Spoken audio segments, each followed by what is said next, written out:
Xrd.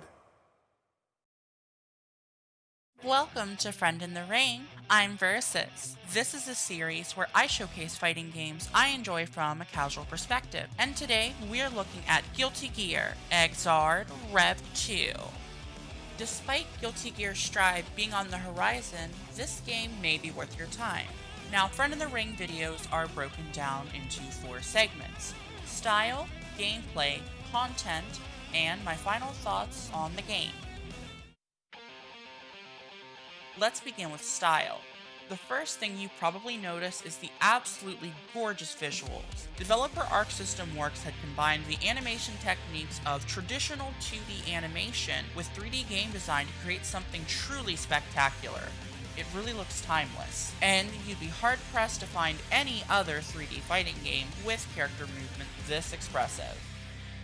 Speaking of characters, this game features a plethora of unique character designs. No two characters look and move the same way, from the winged movement of the angel demon Dizzy to the suave style of the vampire assassin Slayer. Every character is overflowing with the charisma. The icing on the cake is the soundtrack. The intense metal really suits the quick pace of battles and perfectly complements the zany yet somehow badass aesthetics. In all, both audibly and visually, this game is just a treat. And for gameplay, there's a lot to love here for fighting game fans new and old. The quick pace of this over-the-top anime-esque fighter may seem daunting for new players, but Guilty Gear Xrd Rev 2 surprisingly goes to great lengths to help you out. The tutorial is easily the best presented in any traditional fighting game I've seen, teaching you the most basic of concepts like movement and attacking in a fun mini-game kind of way. For those who may struggle with learning combos or doing the motions required for special attacks, there's also a stylish option that allows you to more easily execute attacks and combos. And the best part is you can use this control method in nearly every single mode in the game, allowing you to jump in and do cool stuff right off the bat.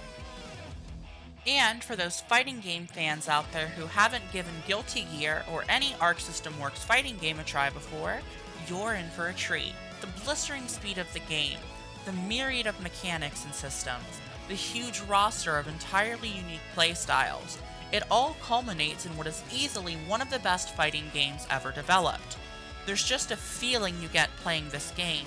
It's intense, extremely demanding, and it's just unmatched by its contemporaries. Lastly, there's the game's content. Aside from the standard online and offline versus modes, Guilty Gear Xrd Rev 2 has a decent amount of single-player content.